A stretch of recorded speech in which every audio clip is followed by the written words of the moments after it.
At the end of Hortinlea, it's important to take stock and look at what has Hortinlea achieved in the past 5 years.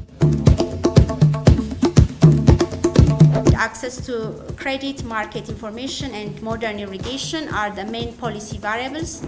I worked on the topic of improving livelihoods and socio-economic conditions of AIV value chain actors. We want to share the results with the farmers on the ground and let us all them decide on what they can actually use.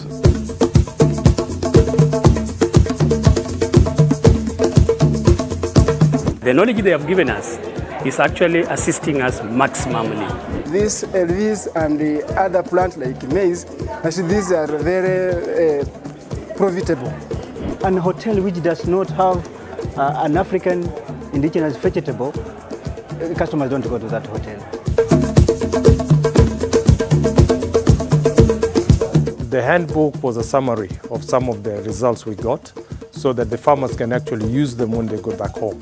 One of our technologies has been taken up by the farmers, and they are even getting in more money compared with the traditional, the one they had been used. We will focus on the book we are planning to publish from this project. We would like to inform also other decision makers about our experience in the process.